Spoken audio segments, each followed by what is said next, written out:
son sang crie mieux que le sang d'Abel. Alléluia. Amen. Alléluia. Amen. Sur la croix, il y a eu un travail. Il s'était opéré. Jésus lui a dit ceci. Toute personne qui t'avait revêtu d'un habit sale, ce soir cet habit sale va être ôté. À cause du gage que le Seigneur t'a laissé. À cause du gage que le Seigneur t'a laissé, qui est le Saint-Esprit. Il nous avait dit, le Saint-Esprit nous conduira dans toute la vérité. C'est qu'en d'autres termes, on n'a pas droit à la condamnation. Bien-aimé dans le Seigneur, que personne ne te condamne. Que personne ne te condamne, bien-aimé. Parce que sur la croix, il a tout vaincu. Jésus lui dit ceci. Toi qui vivais dans la maladie, toi qui vivais dans la stérilité, dans les limitations des familles, Jésus lui te présentait Jésus. Pas n'importe quel Jésus. Mais Jésus le Christ. Mais Jésus le Christ. C'est pourquoi un jour, Dina devait être violée. Avant qu'on lui vole, elle a été enlevée. Elle a été enlevée par les rois.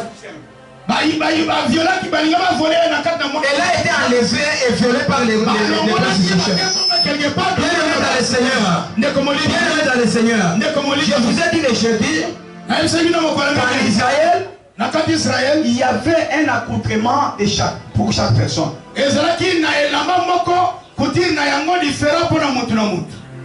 Une fille vierge avait son accoutrement. Dina était une fille vierge dans la maison de Jacob. Alléluia. Amen. Alléluia. Amen. Mais la Bible dit ceci. Dieu avait interdit à Israël de faire des connaissances et de faire des amitiés avec les filles cananéennes. Dieu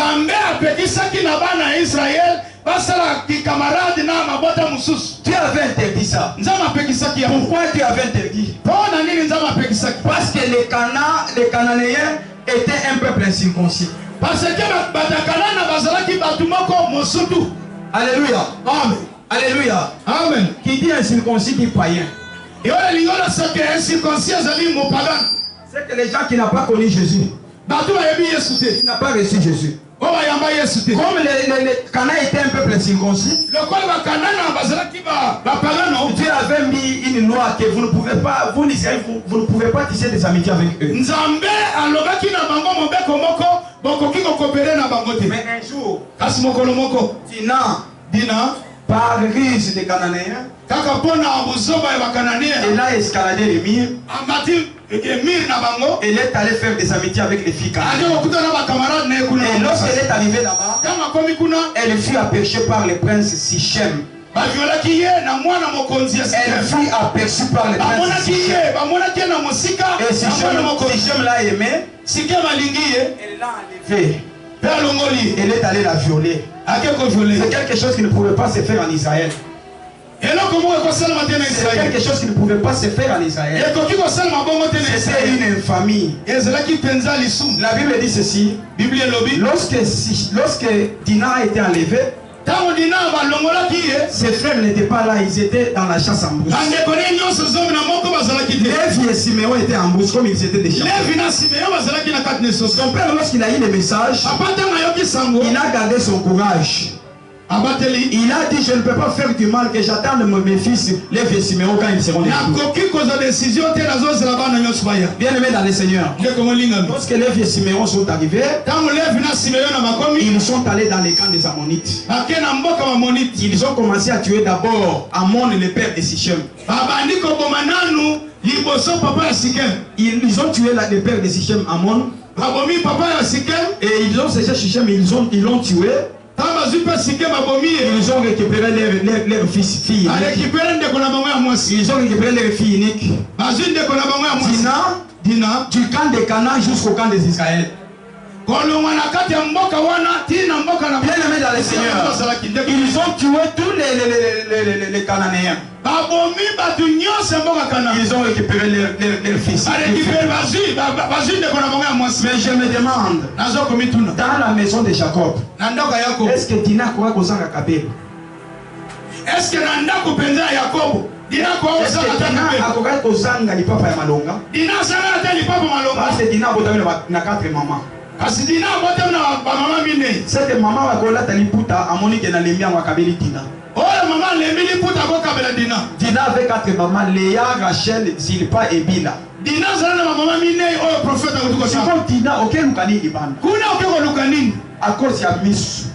Sa mona meso. Dina abosani et la cause a pesa ki abimi libanda. Dina kuvilaka ina promesse ndangu pesa kwa kwenda ngana. Aujourd'hui beaucoup de femmes abandonnent leur propre maison pour la convoitise des yeux. Lelo basi mingi bazotika banda kuna mama bala pona bilulela. Basi bele bazola ki banda kuna mama bala bilamba ya salité à cause ya bilulela ya misu. Banketu mingi ya mabala kelo sabanzo na bo bilela mvindu samuna meso meso bimili banda okei osali mabe. Yaba kezali elamba olatisi ndako no ya libanda. Tano namekwenda nganda ngemesala mambi ngemebifutua sana ulosanzo ngengelela mvindu. Okotisi mbeba na ndako ya libanda. Ngemekotisa penza okotisi liwa na ndako ya libanda. Ngemekotisa lufu nanzo libanda. Bien aimé dans le Seigneur, que personne ne vous trompe que nous à Bandundu nous n'avons pas des incestes et nous n'avons pas de tabous. Chez nous ça existe. Moi je suis à 400%, permettez-moi. Chez nous ça existe. Muntu kukusangeve. Kia wanabiso na kati kwit obeno Bandundu baboko ezate ezali. Oh moi je ne peux pas me marier à une tribu de Luba. Moi je dois me marier chez les Bakongo parce que chez les Bakongo tu peux faire quoi que ce soit. Viens me marier chez moi. Chez moi dans les Kwango tu vas mourir. Nalobi motu musozo décision ote ngai fona ke ngobala na baluba te fona bana Bakongo pokuna kapisika pianga za facile mais yakoba ne pas na biso kuna na Kwango vivre. Tu vas mourir. Une fois tu vas porter cet acte tu meurs. Une fois tu portes cet acte tu vas mourir. Alléluia. Amen. Alléluia. Amen. Est-ce que j'ai mal parlé? Est-ce que nalobi mabe? Est-ce que nalobi na mutu? Est-ce que ça finit? Est-ce que meso na mutu? Mumefinga mutu. La Bible dit ceci. Les deux deviendront une seule chair. Quand est-ce que les deux deviennent une seule chair? Une fois que l'homme prend sa dot verse chez vous, directement tu deviens sa propriété privée. Tu ne peux pas jamais refuser ton corps à ton mari. Attends où tu vas aller. Attends, mais où tu vas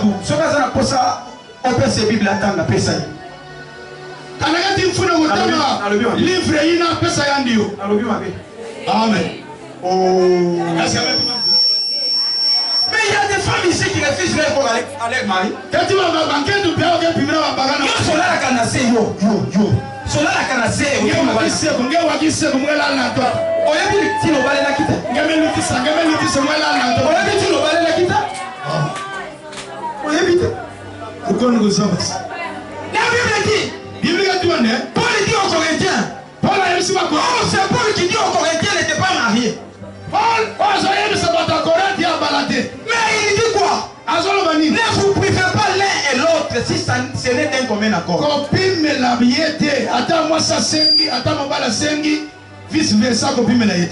Si ce n'est d'un commun accord, ça veut dire quoi? Tel que moi je suis ici, ma femme est à Lubumbashi. Est-ce que tu as ça? Non. Répondez à côté. Maintenant, c'est quoi? Tel qu'elle est là, tu as mis la fidélité, tu te recoupes dans les sous. C'est que Nenge Tozawana, Tomi Primélité, c'est dans le commun accord que nous sommes en train de faire ça.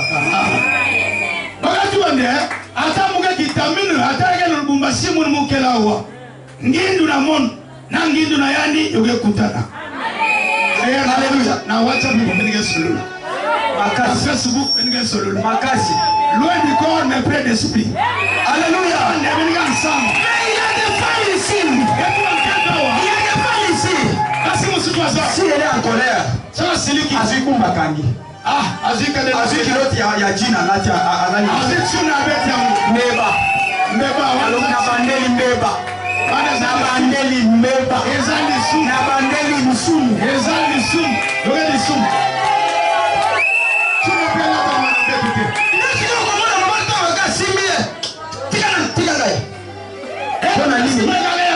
Pona nini po asenga kimbongo akambelo banaki asiliku. La Bible dit les deux de Philippiens 1.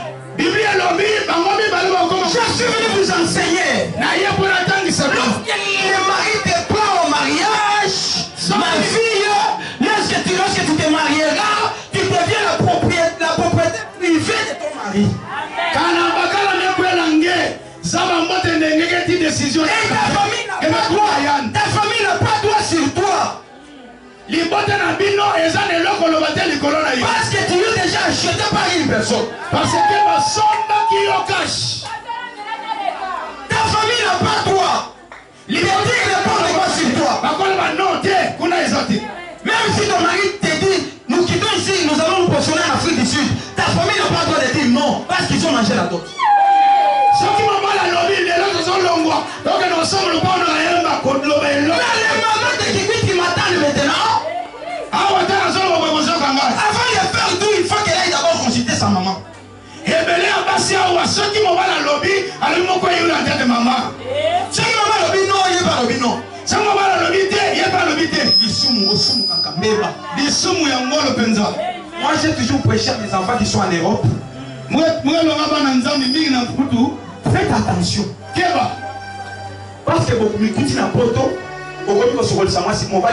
faites attention au bouffon. La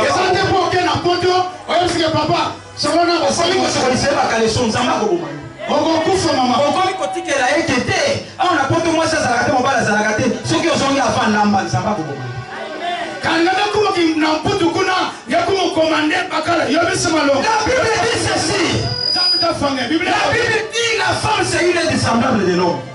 Nous devons manger l'agneau dans son entièreté, c'est-à-dire nous devons vous prêcher la vérité. Nous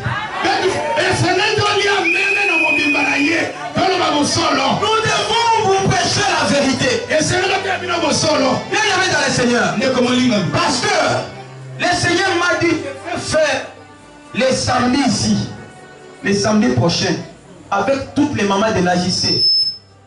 Écoutez, les femmes mariées, jeunes filles à partir de 15 ans, fiancées ou proposantes, nous avons une réunion ici. Nous avons un séminaire de couples les samedis ici avec vous. Amen. Pasteur, Nzambe ayebisi ngai mosakoli Jonas. Kenzaba ayebisi ngai samedi wana. Samedi oyo. Mama nyonso. Kobana mwasi elenge ya 15 ya mwasi. Sengela sala pona séminaire. Libalité. Mobali ayate. Moi, na moi, c'est à 15 ans. Aux allons à la fiancée. Aux allons à proposer. Maman à l'ibal. Samedi. 15h juste. Maman, il y a un habit qui n'a caillé. Kuisa na kaye na nge mama nyonso. Bongisa mituna nyonso sana. Na toko nyonso ya kento ya mvula 15. Bongisa mituna nyonso sana yango. Sans tabou. Parce que si nous vous le laissons, d'ici 2025, nous n'aurons pas encore de place dans l'église.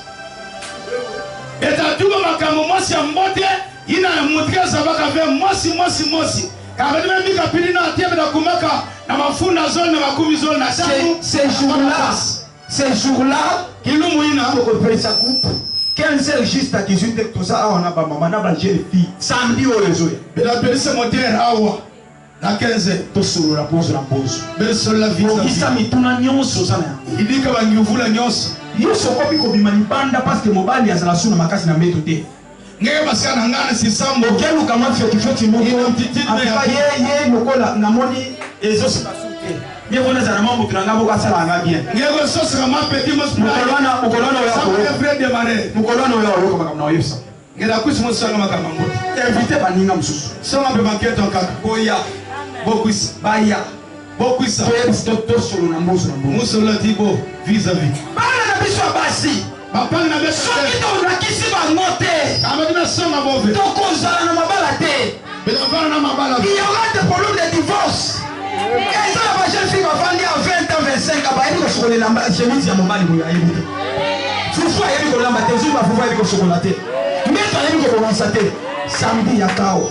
Totalisa ombozo na mbuzo. Papa ni mingi banketo kela ni chemise, ni qui m'a monté là au salave, il y a une maison de bonheur sur le sawa. Dieu m'a dit de le faire ici. Dieu m'a dit de le faire dans cette église. Et lui-même sait pourquoi. Lui-même sait pourquoi. Peut-être que tu commences à condamner les maris, alors que c'est toi qui es à la base de ce qui se fait dans ta maison. Dina est sorti pour aller voir les filles de Canaan. À cause de la convoitise des cieux. À cause de la convoitise. À cause de la convoitise des cieux. Bien aimé dans le Seigneur. Ce n'est pas pour rien. Il y a combien de femmes ici? Mais pourquoi il t'a choisi seulement toi? Toi tu crois que tu étais la seule qui l'avait vu. Si tu étais la seule qui l'avait vu. Et il vivait dans un environnement de beaucoup de femmes. Mais pourquoi il t'a choisi que toi? Humilie-toi. Humilie-toi. Sois soumise à ton mari. Et le Seigneur te bénira. Sois soumise à ton mari. Et le Seigneur te bénira. Soumise à ton mari. Et le Seigneur te bénira. Aujourd'hui, les femmes veulent un Dieu qui parle, veulent seulement écouter un Dieu qui parle en langue. Les femmes veulent seulement écouter un Dieu qui parle en langue et qui prophétise. Un Dieu qui prophétise, un Dieu qui parle en langue. Mais les femmes oublient quoi? Qui est le même Dieu qui parle en langue, c'est le même Dieu qui te dit d'être soumise à ton mari. Le même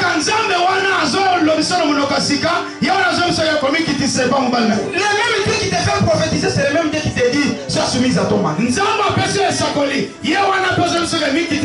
tu parles en langue et que tu n'es pas soumise à ton mari, donc parler en langue n'a pas de place chez Dieu.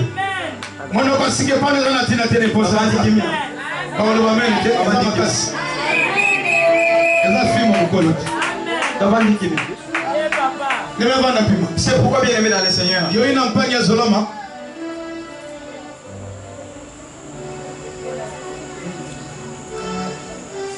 C'est pourquoi bien aimé dans le Seigneur, nous devons aimer Dieu. Nous devons aimer Dieu. Nous devons aimer Dieu.